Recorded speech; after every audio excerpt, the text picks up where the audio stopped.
No. You missed it, huh?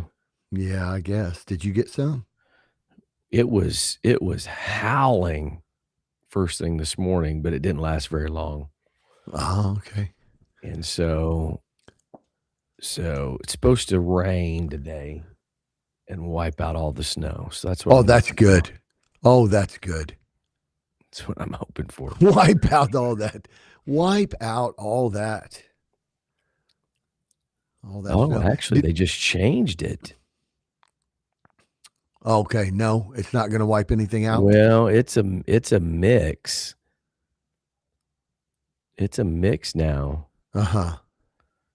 Ooh, north of us, they're getting just blasted. So like it's a mixed multitude? It is. So they're originally what they said is that tonight's storm, yeah, heavy snow burst from 10 to 3 a.m. And then it's going to switch over and be up in the upper 30s with melting snow. So it was supposed to be rain tonight, and then the temperatures were going to be like right at freezing, and then they were going to go up to like 40. And looks like it's shifted a little bit now. So I don't know, bro. I was kind of had my hopes up that the snow was going to be gone. That is so crazy. What's amazing is we have not gotten as much snow here north as a lot of places south have. I don't know about you guys, but like Illinois, Indiana, across there, like south of us got hammered. Yeah, it's come across there, hasn't it? Mm-hmm. Yeah. That's pretty weird. You know, what's funny is I think hold on, let me see here. We're checking the weather live while we're loading up our podcast. So come on, let's go. But so my wife told me, and I want to see if this is updating. But my wife told me that someday they just sent a notification of 11 inches. What? For you? Yes. So let me see what's happening here. What is going on for crying out loud? We need chief meteorologist. Where is he at when you need him? Let's see here. Okay, so let's see here. We got 66% chance. Okay, all right, hold on. So Wednesday, we've got a wintry mix. Friday, all snow. Friday, Saturday, 66%, 51%. But there was a day next week, but see, I'm not seeing it now. Somebody said 11 and a half inches was the forecast. I mean, it's ridiculous. Well, so we're right now. Okay, so this is amazing. I think this is my influence and my anointing here, which is strong. The last several years up here, we had 2022, we had 14 total inches of snow for the winter. What? 23, we had 8. 24, I think we had 12. I might be flipping 2 of those. It might be the other way around, but something along that, 12 to 14. Yeah. So we've been under 14 total inches of snow, which is the winter from like November all the way through March. So, I mean, that's not much snow when you spread it out for being up north. That's not a lot of snow. No, I mean, you stop and think about that. That's a combination of probably 6 1 to 2 inch snows, right? And maybe Absolutely. one 5-inch snow, right? Exactly. That's so doable. This year, we're already at like close to 10. And it's not even January yet. It's early December, so it's not boding well. As I like again, it's not boding well. Well, you know, so Stephanie listens to No offense to Chief Meteorologist Ken Bistarkey, but she's not a follower of him. She, she she follows Ryan Hall, y'all. Mm-hmm. Do you know him? Yeah, you've turned Have me I on to told you about Ryan him? Hall, y'all. Yeah. Yeah, Ryan Hall has like I don't know 100 million followers. Is that all? It's- he's He's on the his way Joe up. Rogan of weather. Yeah, he's on his way up. But anyway, Ryan Hall he does have a lot of followers. But anyway, he's got people on the ground. He's got, I don't know, she showed me some deal that he just spoke at some meteorologist convention and talked about AI and the future of digital meteorology and so on and so forth. But anyway, he's got people on the ground. He's done this. So he's like revolutionary. So rather than just getting behind a green screen and say, you know, because like NBC weather is Yeah. so 90s. It's like Mm-hmm. tomorrow the temperature will be 53. Yeah, It's like right. I got a weather app, bro. Right. So right. So but what he does is he's got people on the ground, he's got connections, he's got people start sending in pictures, and he starts bringing in like when these weather events happen, he brings in the whole of the area that's affected, and people are saying this is the current conditions here, here's what we got. When it's like tornadoes, there's people that are reading the information from Indianapolis and people that are reading the information from Louisville and people from Toledo and so on. Anyway, he said at the beginning of the year, he said the weather patterns that they're predicting for 2025 and Okay. 26, that winter season, is Okay. going to be the coldest and snowiest for areas of Illinois, Indiana, Ohio in the last 25 years. Stop it. No. Yeah. Bro. So Bro, we already had one. start sending out those anointing vibes I'm right praying it now. away, dude. I'm praying it away because we already It had did one start in winter. November. Well, we had one winter where we had, I think it was close to 80 inches of snow here. And it was when we had, do you remember when we had that oh, what was it called? The Oh, polar or solar polar vortex. not solar, polar vortex. You Yes. remember that? Yes.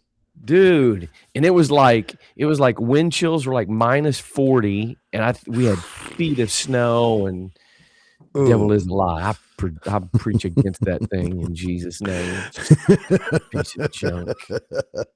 I know, man. Well, the thing was, what somehow he was talking about how that those things, the nor'easters and all of those, somehow how the jet stream flows Yeah, affects the way that it's either sucks or pushes that polar coldness up or down.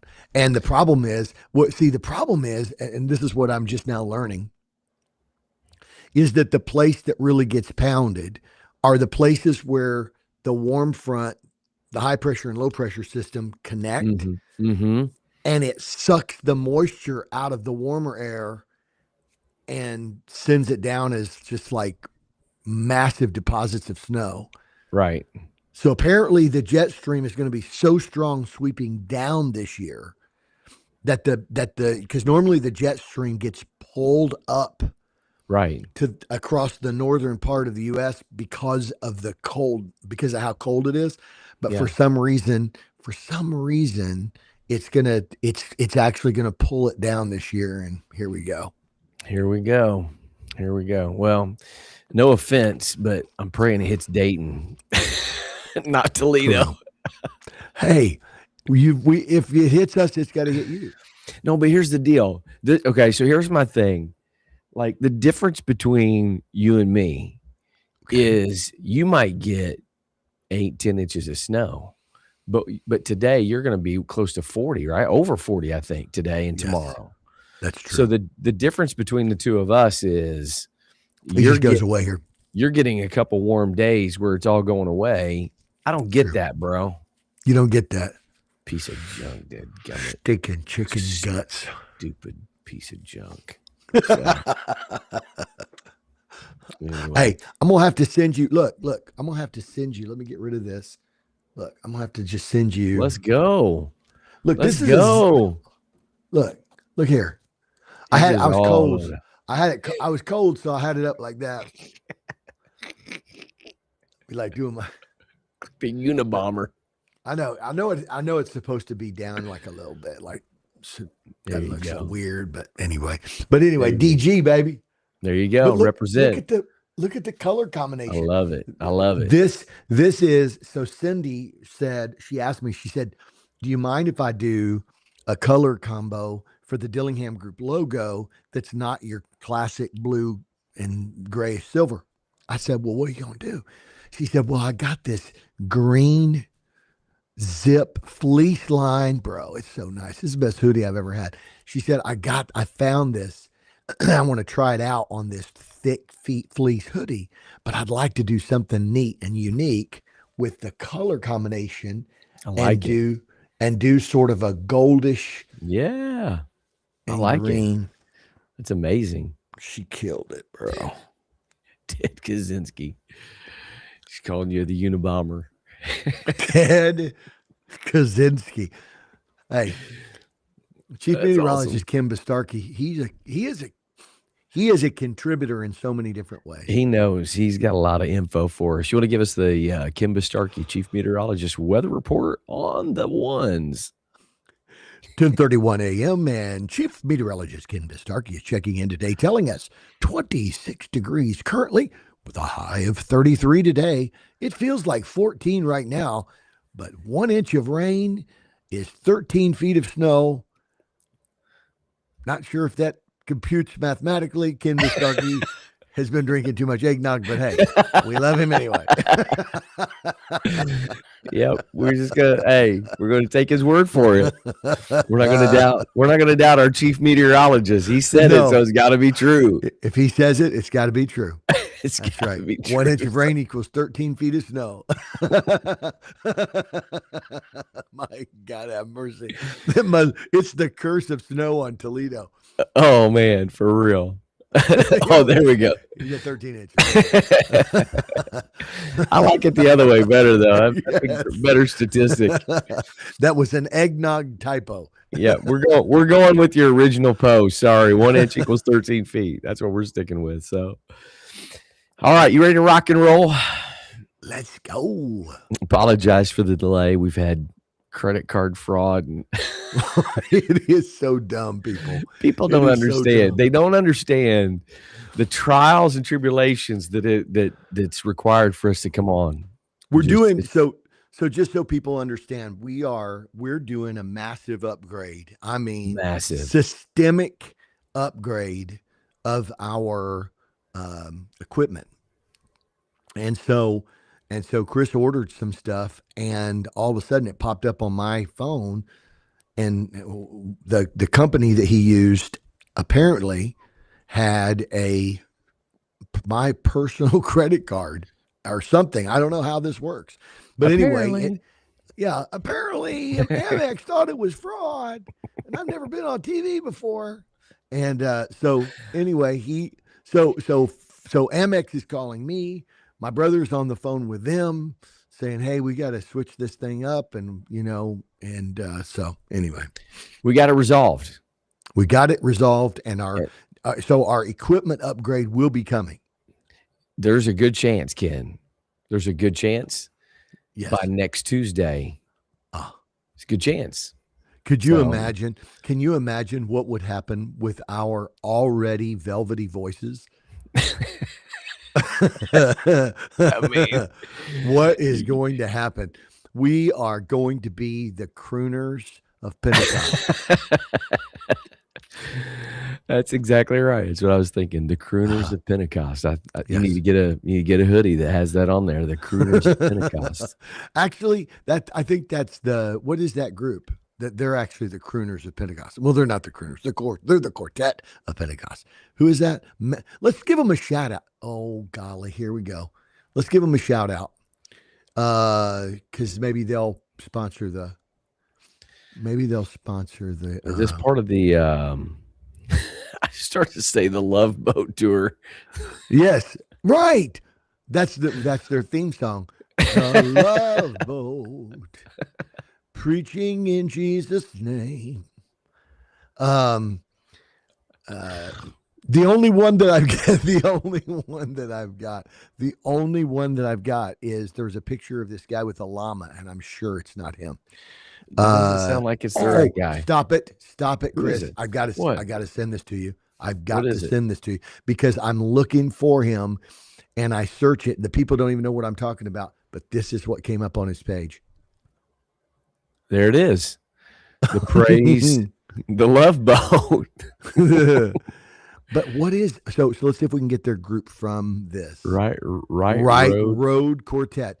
So Matt Linton, if you listen, now he probably doesn't pronounce the T as sharply as I do, but we're trained professionals, and that is he probably says Matt Linton. But we who enunciate properly, we say Matt Linton. And so anyway, which sounds a little bit like a season of the church during Easter. But anyway, that's exactly what I was thinking. Yes. So Matt Linton and the Right Road Quartet, they actually are going to be having this is 2026, February 9th through 14th. This is Praise at Sea. Praise at Sea. It's going to be, listen who it is, Chris. Right Road Our Quartet, good buddy. Stan Cook, the Chandlers, Mark Condon. The one and only. The one and only. Speaking of velvet voices, Mark Condon, he's got that deep, kind of that deep voice. He does. He sounds like someone who has a sanctified smoker's voice that sounds so amazing. I'm just teasing, Mark. I'm just teasing. You do have a amazing Karen Harding, Nate Lawrence, Donna Linville, the one and only. She's a Sunny, hoot. Yes, Sunny Shambiao. Shambo. Brad and who's this? Brad and Jenna Davis, the Hamby family, New Promise Band, Lena Aldridge, and many more. Many more. I wonder if they're going to have karaoke night. Ooh, that could get interesting. We could then, if we joined them, they would finally say, "Oh my Lord." I'm surprised we didn't get asked you guys to are the MC that. I mean, not that I would have. People don't know what they don't know. There you go. And then they're like, "Oh, the crooners of Pentecost are come. Now what are we going to do?" My wife's not much of a cruise person, so it probably worked out good. We wouldn't have had to turn. I'd have felt guilty in turning down the invitation, and I don't want to do that. So you get more calls from folks. This is live. Just proves we do this live. It's amazing. This is what we got going on here. Is they're still trying to figure out why did you hang up on us? We got we got stuff to do. And we're trying to figure out. They're trying to figure out fraud. We got the fraud taken care of, Amex. We got it taken care of, dude. Just chill. A podcast. Chill, bro. Speaking of which, you ready to go? 3, 2, 1. Let's do this thing. This is gonna be a good one today. I'm ready. I'm ready to rock and roll. Mm-hmm. Okay, here we go. 3, 2, 1. Hello, everybody, and welcome to the Mobilized Church Podcast. This is Chris Dillingham, alongside my big brother Ken Dillingham, Jr. the Third, with the Christmas tree in the background. It is wintertime, snow on the ground, Christmas tree. He's decked out in green with the logo. Bro, I got DG wear on. It's popping up in here. I'm down. That's hey, what I'm talking about. I'm down in the new recording studio. I noticed that you've switched it up on us. I have. We're actually preparing a studio in the basement. It's going to be Bubba. Let's go. It'll be. Are you going to get signage? Oh yeah. Oh yeah. Yeah. Neon. Oh golly, yes. That's It's amazing. one. I'm Who's the bringing sound my. booth sponsored by? That's what I want to know. Who's the sponsor of the sound room? We're still we got so many that we have to kind of narrow it down to the ones we want to choose. But Yeah. still, Yeah. we're gonna bring my. I'm gonna bring my my giant massage chair down to just kind of Getting game form. I like it. before the show starts. I will. Hey, we are going to bring the infrared sauna in, and it's going to be in there, and we're going to soundproof it. Maybe bring in some weight equipment. So Just the whole shebang. Doc, I'm telling you right now, when it's all said and done, people are going to say, "Do you sell tickets?" Be like, That's "Where awesome. is this at?" I mean, Joe Rogan, who? Right. Right? So this is going to be like the Mercedes-Benz Dillingham Group Studios. We have to introduce it that way. See, Right. see what I'm speaking there? Mercedes-Benz, you know? Right. Right. That's the kind of clientele that's vying for us. So what about a Yeah. live band? Yes. Well, here's the deal. There have been some leaked prototype images, and there was a live mic last night. I don't know, but I Okay. heard.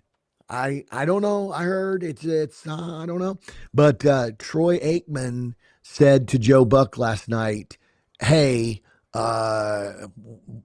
did you see the Dillingham Group news the recording studio? Why do we have to record from this piece So of something snot or I'm not sure. It kind of faded away at the end there.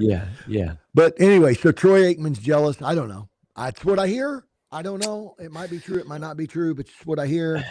Well, we need to make that happen. I think we need to do. Signage behind us, like the big signage. We're a little Right. bit of a disadvantage doing this remote. I know. Like if we were together, we would have Right. a banging studio. Dude, we would have digital cameras, wide angle shots, Chewy. individual cameras on each of us, and then wide angle Sound shots. technicians, like it would be the whole mixed thing. live. But unfortunately, or fortunately for our paying our house notes and stuff like that, we have real jobs. We do have real jobs, and we still produce top quality Bubba. podcasts. It really is at the end of the day. I mean, there's a lot of I've seen some of these podcasters out there that are trying to imitate us, and bro, it's window dressing, but that's okay. It's content for us, and the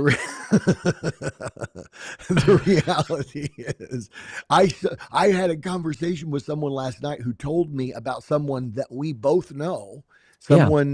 somebody in the local church that or not but in a local church who gets $2,000, $3,000, $4,000 for videos that are produced. Chewy.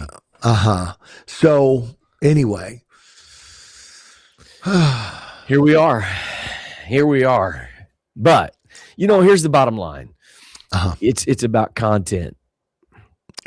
And we've got great content, and today is not going to be any exception to that. Like, we're going to continue to produce just great content. Right. And what is amazing, one of the comments we get a lot is it's amazing how we can seamlessly flow from just pure foolishness right into the deep waters of theology and teaching and discipleship, and it just flows That's exactly seamlessly. right.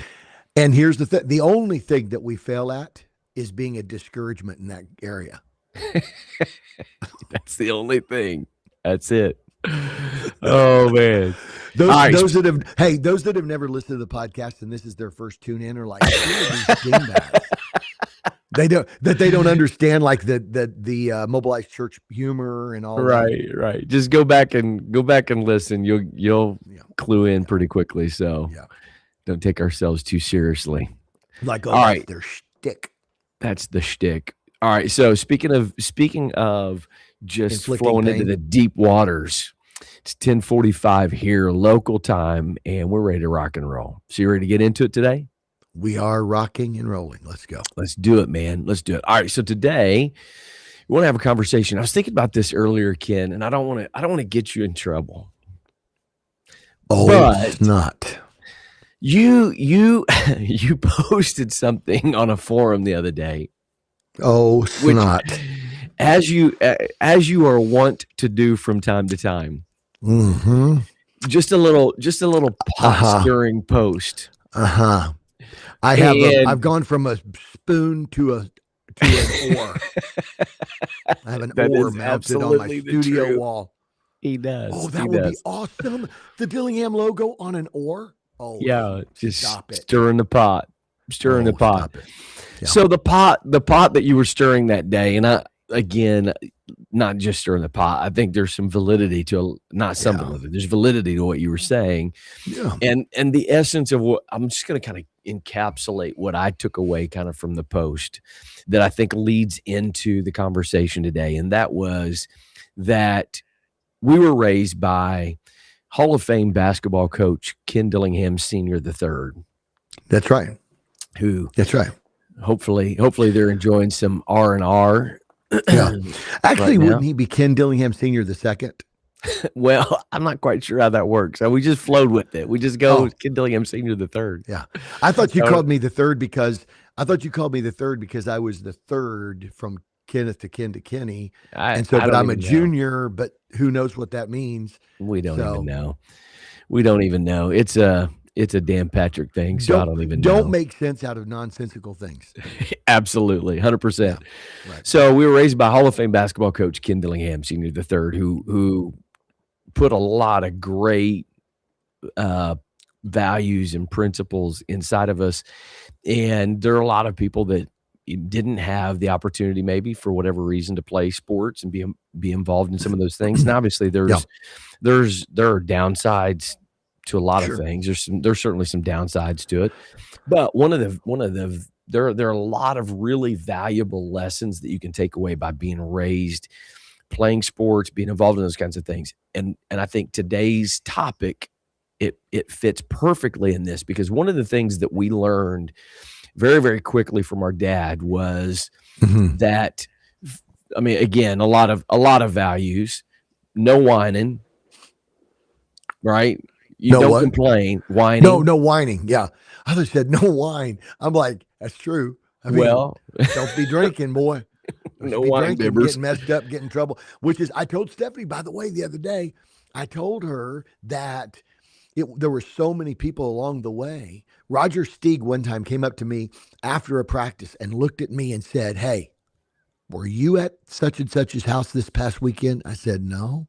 He said, "I heard you were at that party and they had a party and the cops were called." And I'm like, no, I was not. I was not at that party. And he says, "Well, you better not be. You got too much on the line. Don't shame the name of this program." But I mean, like, bro. So I mean, so whining, either way. It all flows together, 100%, 100%. No whining. But one of the things that he really poured into us was that this idea and this principle, like, what you really desire, what you really want, is on the other side of pain. And that's so good. That's so good, dude. If you're gonna experience, like, if you want to be victorious, if you want to, win the championships, you have to put in the work, but you have to push through when your body's telling you can't go any farther, when your mind is tired, like finding that ability to kind of press through and go on the other side. And so today we want to talk about, we live in a completely opposite culture than that. We live in a world that does everything it can to eliminate discomfort.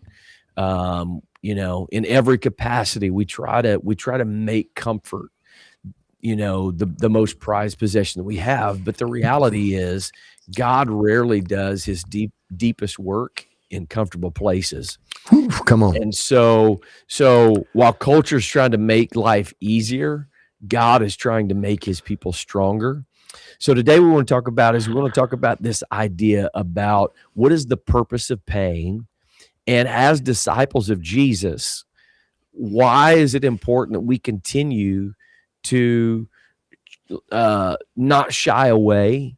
We're not masochists. We're not trying to No. make things hard, but as disciples of Jesus, why is it important that we don't shy away and we continue to choose to go after the hard things? So get us kicked off today, Ken. Talk to us about this idea about pain and this comfort culture that we live in, and how as disciples of Jesus, pain is the place where God often works the deepest in us. Mm-hmm. Man, that one thing that when you sent the notes over, and I was looking through, I tried to really wrap my brain around why is it that there is, like, I understand why people don't like pain. Like, hello, Sure. right? Right. Yeah. Like the idea of, like, why don't you like pain? The only answer that you don't need to be philosophical. The only answer you need is because it's painful.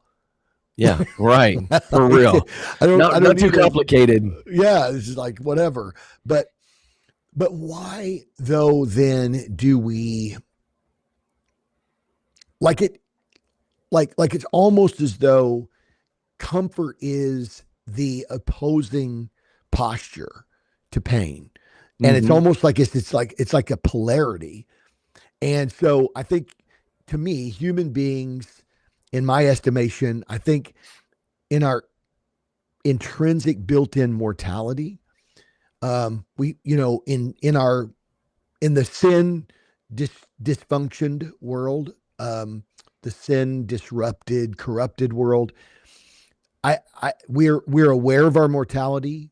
I think we're aware of our inherited brokenness that comes Sure. from Adam.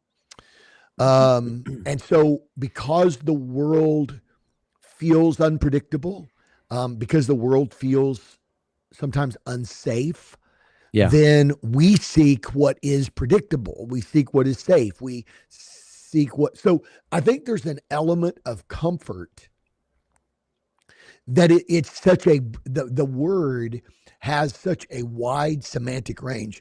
Mm. Excuse me. It's true. It has such a wide swath of meanings that it doesn't just mean, like, on one end of the spectrum, we could say comfortable could be like this, this hoodie I've got on. Right.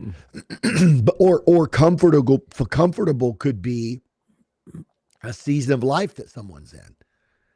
So Yeah. so comfort could be both abstract or concrete, right? Comfort could be a comfort could be a person, a place, a thing. So it's such a wild and weird thing. And so I'm thinking about, like, all right, so we live in this broken world. We live in an unpredictable world. We live in a world we Sure. can't control. So all of those things lay in.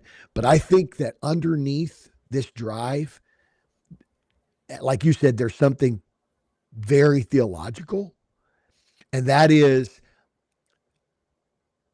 I think we desire ease because life can be hard, Mhm. right? I think we Yeah. desire predictability because the world sometimes feels unstable. We desire control because we lost communion, um, and fellowship with God. So Man, that's I so don't know. good.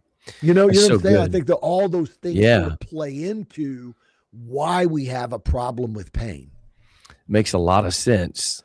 Makes a lot of sense. Like you said, knowing when you live in a world that's out of control, what is the thing that you try to do? You try to bring as much control as you possibly can. When you Yeah. live in a world where there's just a lot of difficulty and struggle and pain, it makes sense that you try to do things that eliminate that and reduce that. I think the problem, where the challenge really starts to settle in, I think, is as believers, it's undeniable that pain is just absolutely part of the process it's part of the journey, but it's also part of the discipleship formation in us. It's just going to happen. I would liken it to, you and I are both on pretty significant life alterations to get on a health journey to get Right. healthy. Right. And, had a couple days where I wasn't able to go to the gym. I went to the gym yesterday, spent a bunch of time. I'm trying to do a lot of zone 2 training to work on some cholesterol things and some of that kind of stuff. So doing a lot of zone 2 training and, Gary Galthier's on here. He's a big time runner. The amount of miles that guy's running is unbelievable. And nobody wants to do that. No. You know what I'm saying? No, nobody really wants to do that. And but the reality is the things that we desire and the things that we really need, sometimes it requires that we experience and that we go through the difficulty and the pain. And if we're not careful in Christianity, if we don't understand the theological perspective of pain and how God utilizes it for spiritual formation, for cutting away things in us that are not like him, and he uses it in the discipleship process. If we're not careful, then what'll happen is we'll be like everyone else in the world that's trying to make their lives as comfortable as they possibly can, versus embracing the difficult, hard things individually. This applies missionally, Right. If we're going to reach our world missionally, we have to understand that sometimes living missionally is going to require us to sacrifice. It's going to put us in positions that make us really, really uncomfortable and that are really, really difficult. And so I do think in a lot of ways there is a little bit of a crisis in modern Christianity, and I think it's related to how we view pain and how we view difficult circumstances and how we view those kinds of things, because a comfort-driven faith will always struggle to produce resilient disciples. So true. Absolutely. Yeah. And, as you mentioned that I'm trying to just acclimate what you're saying into sort of a theological framework as you're talking. Yeah. And so where the headwaters of discipleship are, right? Sure. Is this place that Jesus said, if you want to come after me, you must deny yourself, take up your cross and follow me. So, so self-denial and the repudiation of your will. Jesus said, if you gain your life, you'll lose it. But if you lose your life, you'll gain it. It's almost as though what we're talking about today, I think, has to be set within the framework. You know what I mean? I think it has to be set within the framework of not just simply that we know that pain is bad, but Jesus is still good. And if you'll just hang on, there's a better day coming. And it's more than that. Right. You know what I mean? Like, I know that Jesus said, like, he did tell his disciples, in this world, you'll have tribulation, be of good cheer. I've overcome the world. But what I'm talking about is I'm not talking about just life experiences, but I'm talking about a frame of mind that causes us to understand theologically that Jesus is saying to us that if you want to be my disciples, you must take up your cross and follow me.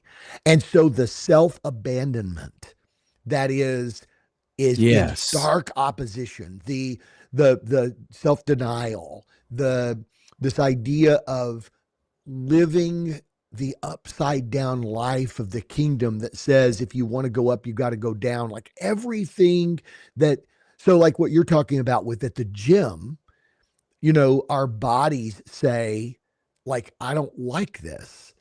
This isn't, And Yeah. sometimes I wonder if, and I don't want to get too deep into this, but sometimes I wonder if it is because of the fact that we were built for the garden, that our bodies weren't meant to deteriorate and decay.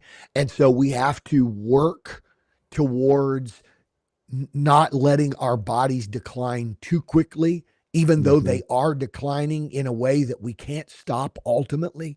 And Yeah. so, I get all that, but I'm just saying, like just purely from a theological standpoint, the crisis that you're talking about, Yeah. I don't think has to do with our desire for comfort as much as our misunderstanding that Jesus promises us life by laying ours down. And until we get that that that pain and hardship and heartache and all of those things were what Jesus conquered, Yeah. and he invites us into that victory through submitting ourselves Yeah. to the very thing that we intrinsically feel opposed to. Absolutely. Which I think it all goes back to what you're talking about with self-denial, Yeah. right?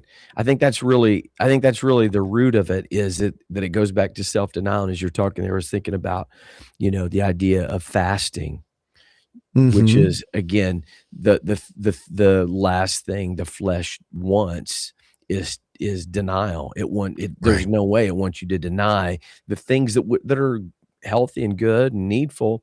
But what we understand is we understand the value and the benefit. We understand the spiritual things that happen as a Mm-hmm. result of that self-denial. And so the reality is anytime you introduce self-denial into your walk and relationship with God, or into your life rather, Yes. you Right. self-denial into your life, it's going to produce some level, some sort of discomfort. And the purpose of the conversation today is what we want to get people to understand is, like you said, there's circumstances of life that brings pain and difficulty, whatever. But we're talking about those things that you know, you're directing your life towards, to say, I'm not going to shy away from the difficult, hard things because I understand there's value to that. And what we want to really focus on is there is purpose in it. That it's not just going through hard things to go through hard things, but through the pain and through the difficulty, just like going to the gym produces positivity, just like Yeah. fasting. Like we know fasting has physical benefits, not just spiritual, but has physical benefits now.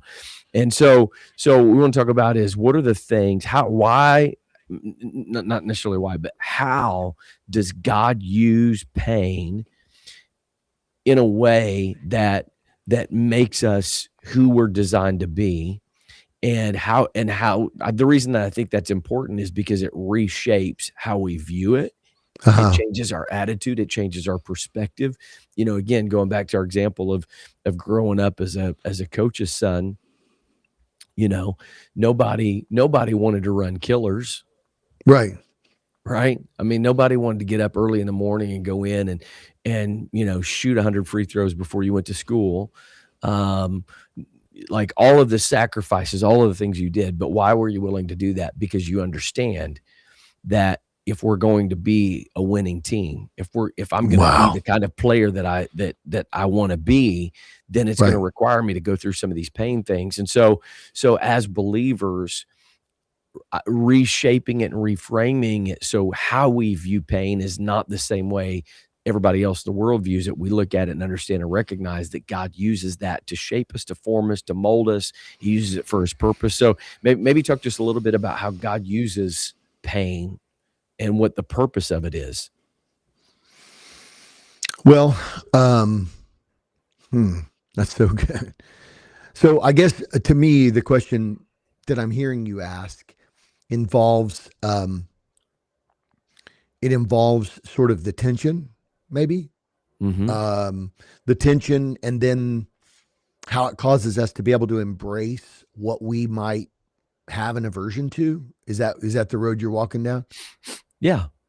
Okay. Yeah. And like, how does, as believers, how can we view it to recognize God uses pain for a purpose? It's not just something random that happens, you know,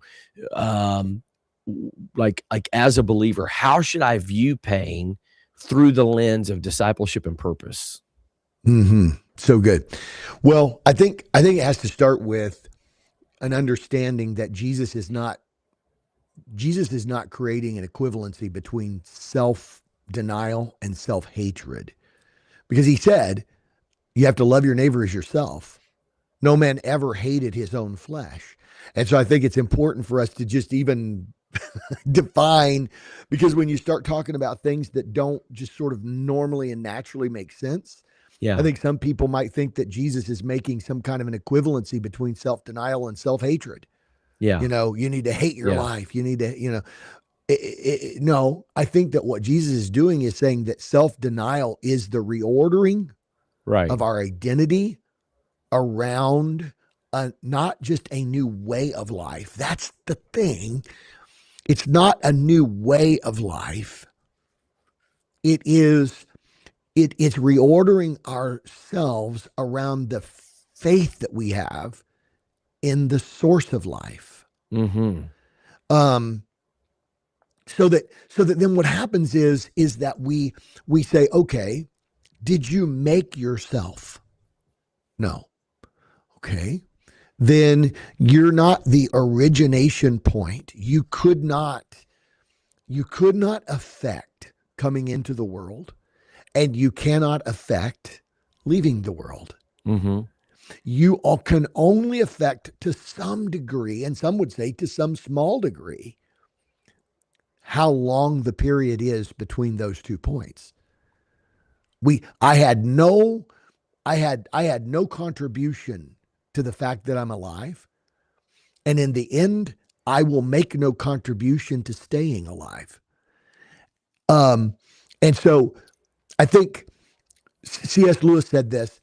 C.S. Lewis said, the more we let God take us over, the more truly ourselves we become, because he made us. He invented all the different people that you and I were intended to be.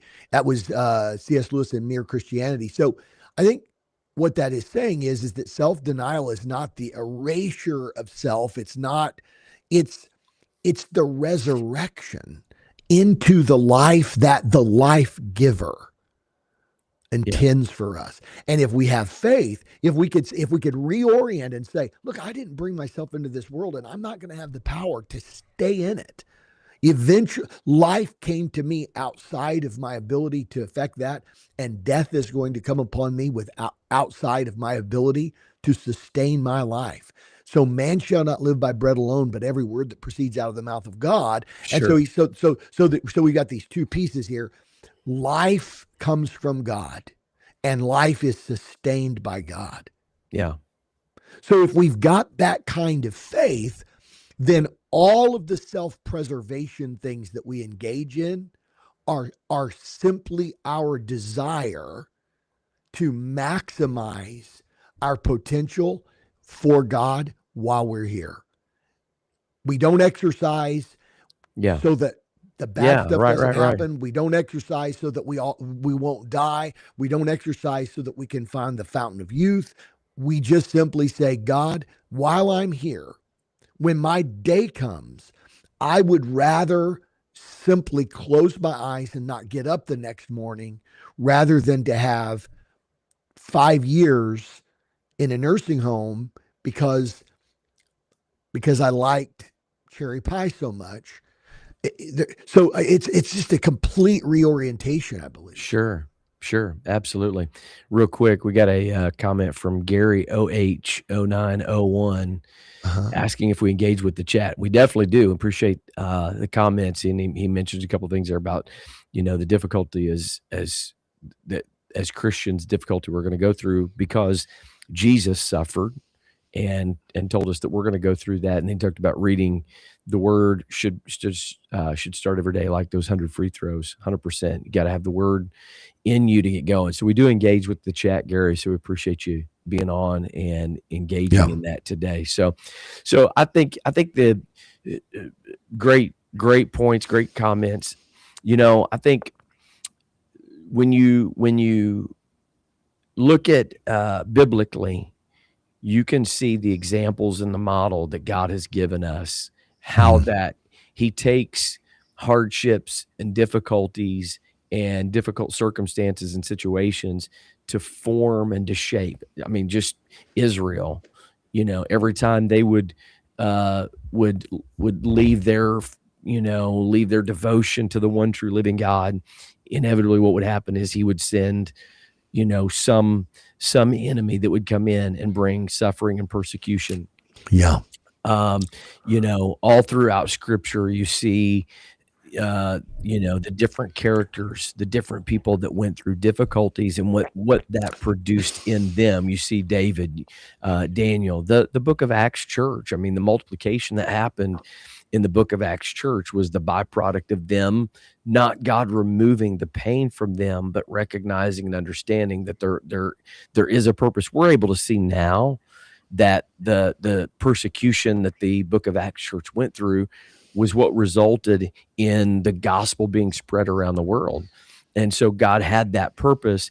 I think sometimes for us, we miss the fact that there is a purpose Mhm. to sacrifice, that there is a purpose to difficult circumstances. There is a purpose to the hardships and the difficult things.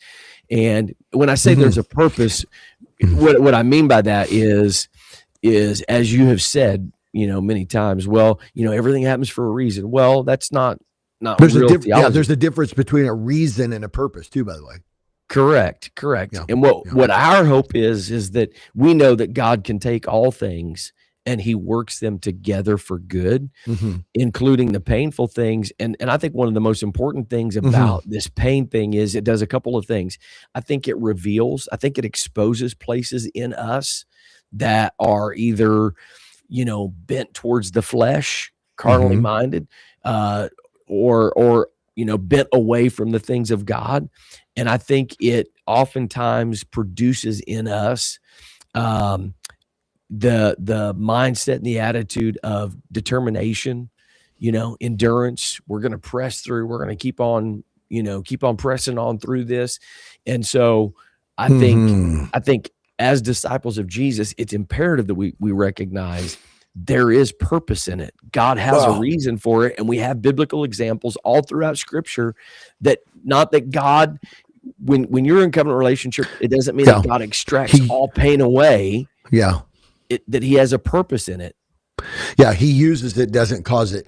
I think that, I think that the really important thing is the reason why, Chris, the reason why I reflect, and I know I keep tying the cord around good solid theology here Mm-hmm. is because I think that we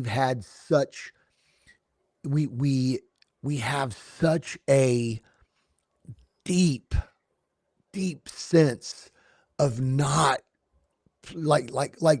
please Lord, not another bad thing. You know what I mean? Sure. Um, we Yeah. had we had Kevin came. That's our stepdad, our mom's husband, our late mother's husband, widower, and he came got here on Saturday. Went to church with us on Sunday, and Sunday evening he went with me to grief share, and it was the surviving the holidays grief share. And and then he left on Monday morning, and it was incredible. I think there was 27 people there. Chris, it was so good. It was It's so good awesome. for me. And one of the things that was said, one of the questions that was asked was in our facilitator in our group discussion said to me, or said to us as a group, what on the video? So there's an hour video, and then there's about an hour of discussion and whatever. And so he said, what was something that was said in the video that really affected you, or whatever. And there was a counselor on there. I actually have some books by him. He's an author and a counselor, and he writes about it, and writes about biblical counseling. He made this statement. Oh, it was so good. He said, Christmas is a season that is often associated with joy, and Mm-hmm. it's associated with joy to the world, peace on earth. And he said, and sometimes what happens is if you've suffered loss and you're grieving, you are entering into this season feeling as though that you should experience it with all of that joy, and it's a wonderful life, and it's, and and it is. He said there is joy and it is peace on earth. That's the song of the angels, we know that. He said, but let us not forget that Jesus Christ came into this world and was born to be the suffering Savior who would ultimately die on the cross. Yeah. He said, I just want to give you permission to experience Christmas this year Mm. in a way that is not antithetical to what Christmas was ultimately about. It's okay to celebrate Christmas this year as a sufferer. Mm. Bro, that was just, he basically, and here's what he said was, and then he went on to say this. He said, Jesus, so he made that statement, and then he said this. He said, but just remember that when Jesus died on the cross, he didn't just suffer. He rose again and became a victor. And he said, and so go ahead and embrace the suffering and understand that the very thing that's causing your suffering is the very thing that Jesus came to end. He came to defeat death and turn everything around. And he said, so embrace that in this season. And bro, that hit me so deeply, because in this conversation, it causes me to say, if we don't get that, if we don't get this idea that we don't experience life in isolation, we experience it in and through Jesus Christ, who has already won, he has already conquered. And even though the moment, the light affliction of this experience is not worthy to be compared to the eternal weight of glory. And until we get that, until we really reconcile that and really believe that, then everything else about pain and victory and whatever is just a pep talk. That's so good, man. That's so good. Kim Bastarkey has a comment in there, a quote from Brother T.F. Tenney that I think is pretty awesome. Said that a man with leprosy, if he chews his fingernails, would end up chewing his whole finger off because he can't feel pain. So pain keeps us from destroying ourselves. And I think that is one thing, one way to look at that is that, again, the purpose of pain, it's not just, it's got, in many ways, in a fallen, broken world, pain is a gift from the Lord to keep us from destroying ourselves in ways that we may not even see or recognize, right? Because in a fallen, broken world, we're all bent towards self-preservation, which I think is Right. ultimately the foundation of this conversation. The old unregenerated mind is everything is about self-preservation. Yes. And you cannot save yourself. Correct. The regenerated mind recognizes that we cannot save ourselves. We cannot preserve ourselves from all hardship and all harm. So then the question becomes, okay, how do we focus on how we look at it? And this is why I think it's important to recognize the purpose piece, that God utilizes these things to protect us, to help us to grow. We know this, there's no growth and development without resistance. There's a lot of things that can only come out. We had a little saying when we played on our basketball team, and, our guys would say this all the time. We'd shoot free throws. We'd have pressure moments where we'd have guys come around, everybody's yelling and screaming. And what we would say is pressure bust pipes, right? And these guys, and then they would holler back, but these pipes don't bust because because pressure reveals, it produces things in Right. us. And Right. so, and strength is developed. Here's the reality. People are able to do more than than their flesh thinks they can. And sometimes you have to go through that pain and go through that hardship. My wife, she's run 2 marathons, 2 half marathons, not, and I don't mean this pejoratively, she would not consider herself to be an athlete or runner or anything like that. But bro, 2 marathons, 2 half marathons, and just the mindset The and fortitude. oh man, and the things that it produces in you to know, I just ran 26.2 miles in under 4 hours. Like, it's bananas. It's crazy. There are things that you cannot experience than any other way than going through and doing difficult, hard things. Mm-hmm. I'll just be real transparent. I wouldn't want to redo my childhood for anything in the world. Mm-hmm. I wouldn't want to go back and relive, a lot of those really, really hard, difficult, painful experiences that I've gone through. Mm-hmm. Mm-hmm. But I wouldn't trade them for the world, because Right. those are the things that shaped me and molded me That's right. and directed my focus and attention to the most important things, got me, my dependence on the Lord, my appreciation. I know I'm very well acquainted with who I am. And if it had not been for Jesus, there's no telling where I would be. It's produced all of those things. Those things came not in the moments of surplus and abundance. It came in the moments of difficulty and trial. Now, here's the thing. I can celebrate and appreciate seasons and moments of abundance, Mm-hmm. and it's not going to alter me and change me, because I know where God has brought me from. So good, buddy. And that's the thing sometimes when people say, people go through a season and then their mantra in life becomes, if God doesn't redeem it, hold on, that's not the mantra.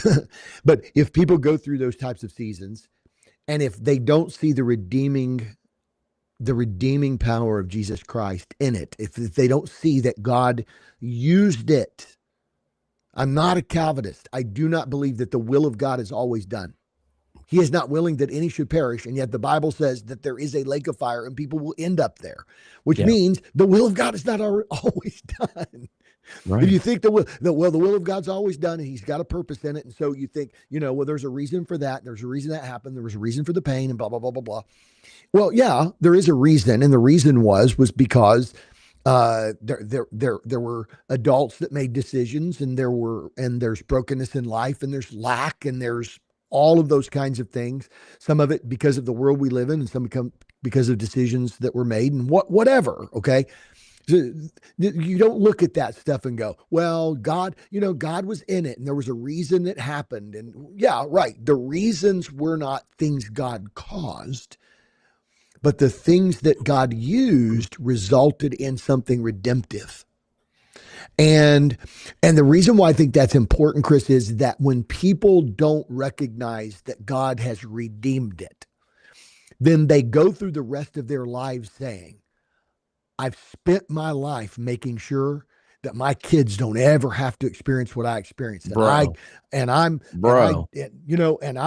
basically what they're saying is I am guarding myself and my family and my people from ever experiencing the pain I experienced. But if God redeemed it, it gives you a little bit of a faith perspective that says, look, I don't want my kids to ever experience it. Yeah. But if God uses it to produce in them what it produced in me, then I know He'll be gracious and good to them because He loves them more than I do. And I want to capture this by Gary OH0901. And I want to pull a quote. I'm going to pull a quote from the theologian, the New Testament scholar, N.T. Wright. Gary says we should have these discussions with like minds. I appreciate your encouragement, just as we should join with the church, the body of Christ, to worship Him. The bride of Christ will empower us to witness to unbelievers. I would just simply say the Spirit empowers the bride of Christ. By one Spirit are you placed in one body. So the Spirit empowers us to be witnesses to unbelievers. Kris, listen to what N.T. Wright says. Mm-hmm. And this is what you're talking about, I believe, is exactly what you're speaking of. Your experience and how God redeemed it, and now you're telling the story. N.T. Wright, in the book Surprised by Hope, says the call of the gospel is for the church to implement the victory of God in the world through suffering, love, and witness. There you go. The call of the gospel is for the church to implement the victory of God in the world through suffering, love, and witness. What N.T. Wright is saying is this: the kingdom is put on display in people who have been redeemed by him, who then understand that God is working both through them and in the affairs of the world to redeem the world and bring it under his rule and reign. That if we could point people and say where the rule and reign of Jesus Christ is, will ultimately come under the power of his authority. And when he rules and when he rules and reigns in peace. He reigns in joy. And so the idea that we're moving toward the full consummation of Jesus Christ sitting on the throne, we can witness to the world of what that looks like by demonstrating in our lives how God is working in ways to redeem and bring his kingdom reign. Yeah. The scripture that comes to mind, Hebrews 4:15, we have not a high priest touched with the feelings of our infirmities, right? But was all points tempted like as we are. He was the high priest who was touched with the feelings of our infirmities. What is that? Yeah. Pain. How did God redeem the world? He came and embraced hunger, embraced thirst, embraced difficulty, rejection, struggle, like all of that kind of stuff. He gave us the model. The world is not going to be impressed by us living in a bubble, isolated from difficulty and trouble. Yes. But they're gonna see us walk victoriously through the difficulties, through the hardships, through the circumstances that is truly breaking them when they're trying to do it on their own, and we can show them the better way of Jesus, right? Living those questionable lives. I want to do just a couple things. We got some practical steps. I don't want to really go through all of this really, but I want to hit on it. Yeah. Hit Dawson Krause real quick. Look at his. Go ahead. Look at you do that. Comment. Said I wouldn't change the past year of my life being backslid for anything. Yes, it was difficult, sad, and heartbreaking, but my greatest pain in those moments became the biggest testimony. That is a declaration of the redeeming power of God that we're talking about. He redeemed it. He redeemed it. And what I love is I love the fact that he says being backslid. I love the fact that he brings that out because that's an important factor. That sometimes we could say, sometimes we could say, well, it's some kind of a disease or it's a job loss or it's, in other words, something we don't have the power over. Yeah. Right? That thank God that God has the power over the things that we don't have power over. I told somebody the other day, Kris, I'm going to tell you something right now. You don't want Jesus to be Lord over your life. I literally told somebody this. I said, you don't want Jesus to be Lord over your life, but I'm going to tell you this right now. When there is a moment when something tries to lord over you to your destruction, you will be thankful that he is Lord over that. So might as well make him Lord over you. But thank God that it's not just the stuff, Kris. It's not just those things that we don't have control over, but he also redeems the things that we do have control over and didn't maybe do it so well. So good, which I think leads into these practical steps. I'm not going to go through all of them. I just want to hit on a couple here as we're running out of time. But I think one of the things that happens, practical steps, don't avoid, right? So what are the things and the places maybe that you're avoiding, maybe because of shame? You may not be able to say some of those hard things because you're ashamed of decisions or mistakes or past, or Murphy barking in the background. Did you hear? You hear old Murph? Oh, Murph, bro. Just letting you know he's in the new studio with you. He's down there. I didn't know Murph was down here in the studio. That's awesome. So I think not avoiding.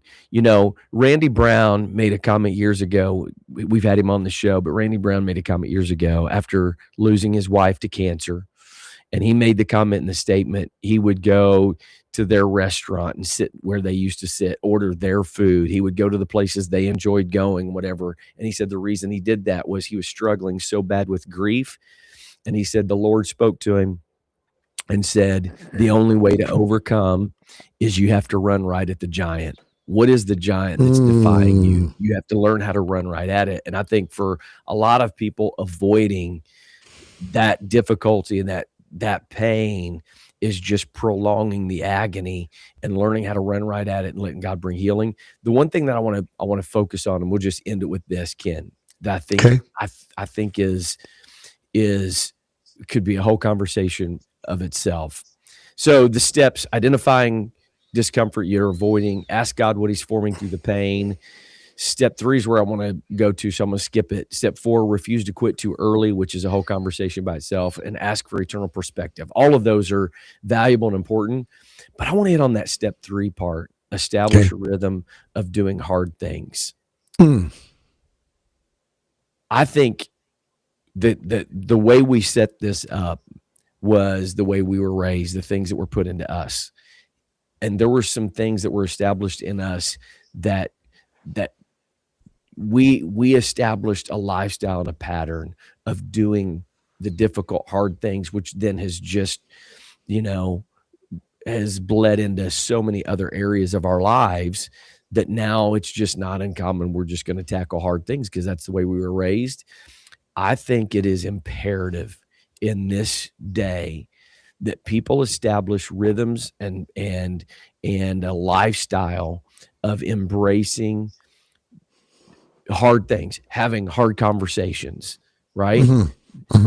Stepping out beyond your own personal comfort. Well, I'm not a people person. I don't like to talk to people. Well, embrace the hard thing and step out. And guess what'll happen? You might make a new friend. You might lead somebody to the Lord. Obviously we understand the values of fasting, living sacrificially, embracing a rhythm. Here my whole point of honing in on this piece is when you embrace a lifestyle and a pattern of doing difficult, hard things, it makes it easier to do the hard things, if that makes sense. Yeah. When I get in a pattern of fasting regularly, it's difficult and it's a struggle, but it's just a normal part. When I get into exercise, right, on the physical side, it just becomes a thing that I naturally do. If I live sacrificially, if I'm not giving sacrificially and being faithful in my giving to the Lord, and then the Lord comes along and is like, hey, I want you to give to this need. If I'm not doing those hard things, it becomes difficult to do that. But when you live in that rhythm and that pattern, it just becomes, it becomes, I won't say easier, but it just becomes more a regular part of who you are and what you do. Yeah, exactly. That's well, and I think this is where, like, what you're talking about is, this is why a balanced understanding is so valuable, because what you're talking about here is references this idea that the Bible said that we're transformed by the Spirit, but then it also says we're transformed by the renewing of our mind. And so what happens is people, without being able to put all of those things in, the thing that makes stew or good vegetable soup, good old vegetable soup, the thing that makes it so good is that all of the things get mixed in there together, and they're all part of they're all part of the whole pot of soup. And I think that what you're talking about is that, we're certainly not suggesting that this is just mind over matter. We're certainly not suggesting that this is just human willpower. There are things that humans, and so I think we need to be able, how do we reconcile this kind of idea that says, well, yeah, but there are people without God that did uncommon things, but what we're saying is, right, what we're saying is that there are ways of thinking, there are patterns of thinking that ultimately have to integrate and coordinate with the working of the Spirit. Yeah. God spoke to Abraham and said, "Get out of your country, your kindred, your father's house, and I will take you to the Yeah. land I will show you." It required Abraham to do a hard thing. He was doing that hard thing under the prophetic promise of God. He was doing that hard thing in obedience to God, but he was also doing it with the assistance of God.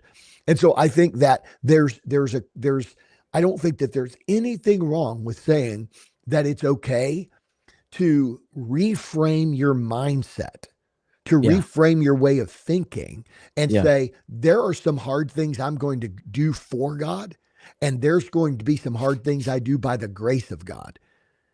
And Man, that's so good. and so we have to have a mindset that says, what's more valuable to you, right? Is Yeah. it on one end of the spectrum? Is because if we're not careful, then we say that it's just the obedience stuff. It's just that doing hard things are the things that God wants us to do and whatever. But what about the hard things that sometimes we don't really talk about in Pentecost a lot, which are the hard things that we do for his glory, in honor of his name? Whatsoever your hand finds to do, do it with all your might, that we do it as unto the Lord. Yeah.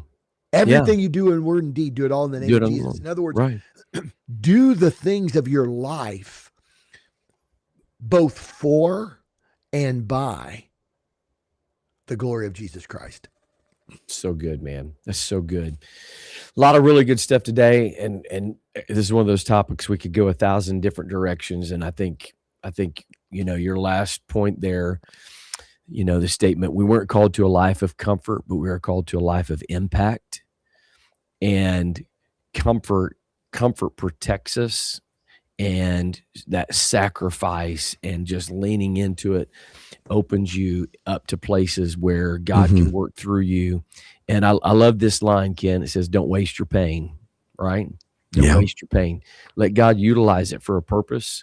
And ultimately, it all comes back down to the two main things that we always talk about.